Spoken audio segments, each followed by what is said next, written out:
안녕하십니까. 법알목 가이드의 박남주입니다. 안녕하세요. 신성현 변호사입니다. 게임 산업 진흥에 관한 법률 개정안들이 정말 많이 발표됐습니다. 내용은 게임 내 확률형 아이템이 존재할 경우 게임 사용자에게 아이템 확률 정보 등에 관한 내용을 제공하라, 이런 내용이 주요 내용이죠. 현재 국내 게임 회사에 대한 여론은 굉장히 좋지 않은 상황이라 이 개정안을 찬성하는 사람들이 정말 많습니다. 유튜버들도 정말 많이 찬성하고 있죠. 넥슨의 경우를 좀 살펴보면 2011년 도입한 마비노기의 세공 시스템에 대한 불만으로 인해서 현재 엄청난 비판을 받고 있는데요. 이 세공이라는 것은 세공 도구를 유료로 구매해서 아이템에 사용을 하면 아이템의 옵션이 무작위로 결정되는 것이라 이건 역시 뽑기인 확률형 아이템에 해당하는 것이죠. 자신의 캐릭터에 최적화된 성능을 가진 옵션을 얻기 위해서는 이 세공 도구 구매를 반복해야 하는데 유저들은 몇만 원에서 수백만 원까지 현질을 하는 경우가 많다고 합니다. 그런데 몇몇 좋은 속성 이런 거 부여하려면 아무리 현질을 해도 안 나와서 의문을 제기하니까 처음에는 확률에 문제 없다라고 해명하다가 결국 몇 달 뒤에는 버그로 인해 그런 현상이 발생했다라는 설명을 해서 유저들이 넥슨 본사에 이용자들의 불만 문구가 막 달린 시위 트럭을 보내기까지 했죠. 이번 게임 산업법 개정안은 구체적으로 어떻게 되어 있습니까, 신 변호사님? 개정안이 일부 개정안까지 포함하면 굉장히 많이 나와 있습니다. 그 중에 아무래도 주목을 받는 거는 전부 개정안이죠. 게임법 전체를 손질하는 그런 내용으로 되어 있는데, 말씀하신 대로 가장 중요한 건 이제 아무래도 확률형 아이템 요 정보를 의무적으로 공개를 해야 되도록 규정한 게 크게 이슈가 되고 있는 것 같고, 그 외에도 여러 가지 것들을 규정하고 있습니다. 한 개정안의 제한 이유를 보면 게임 유저들이 거래를 통해 현금화할 가능성도 존재하므로 사해 행위가 아니라고도 단정할 수 없다라고도 하는데, 이에 대해서는 어떻게 생각하십니까? 규제를 하고 싶으니까 말을 하는 거죠. 그리고 생각해보면 틀린 말도 아닙니다. 그 게임 안에서 끝나면 놀이의 한 요소로 받아들일 수도 있겠지만, 이 아이템을 현금화하면 결국 돈이 개입이 되고,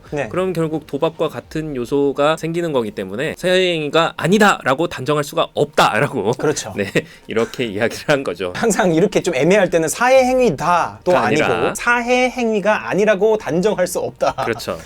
참 재밌어요, 표현이. 이런 의미를 배제할 수 없다, 배제하지 아니할 수 없다. 그렇죠.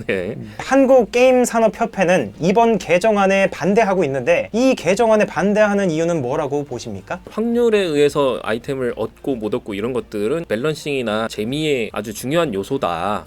이런 주장을 하면서 구체적으로 그게 어떻게 이루어지는지 이거는 본인들의 영업비밀이다. 이렇게 이야기를 하고 있어요. 그래서 이걸 왜 의무적으로 공개를 해야 되냐, 영업비밀인데 이렇게 나오고 있고, 그 다음에 이제 재미있다고 할까요? 어이없다고 할까요?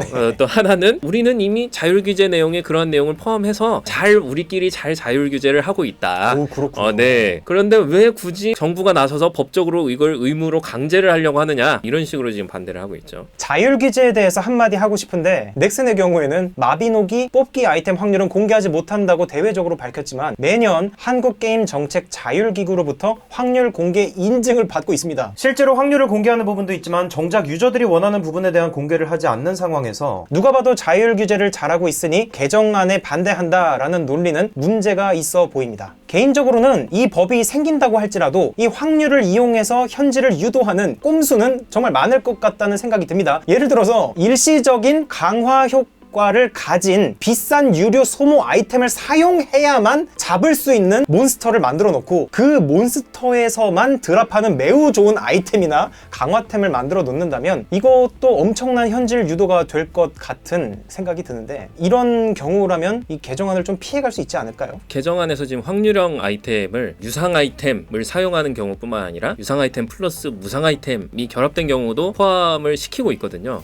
그러다 보니까 이 경우가 이제 구체적으로 거기에 해당하느냐 안 하느냐는 좀 다툼의 여지가 있는 것 같아요. 사실 아까 말씀드린 그 게임산업협회에서 반대하는 여러 이유 중에 하나도 이 문구가 너무 애매하다. 그래서 우리가 어디까지 공개를 해야 되고 어디까지 공개를 하지 않아도 되는지 모르겠다, 이런 식으로 나오거든요. 그래서 다툼이 예상이 되는데, 말씀하신 대로 이런 식으로 해서 엄청난 현질 유도를 한다, 당연히 할 수 있죠. 개정안은 그러한 확률을 공개하라는 데 방점이 있는 거예요. 확률이 얼마인지도 모르면서 내가 희망 고문 당하듯이 이렇게 계속 퍼붓는 거는 좀 하지 말자. 확률이라도 알자. 이 정도 확률이면 난 안 해. 이렇게 할 수 있도록 그렇게 하자는데 주안점이 있는 거기 때문에 말씀하신 방법은 충분히 사용할 수 있죠. 몬스터가 어떤 템을 드랍하는 확률도 공개해야 되는지는 아직 알 수가 없기 때문에 게임 회사 입장이 돼가지고 한번 머리를 한번 써봤습니다. 여러분, 현질하지 않아도 되는 와우를 합시다.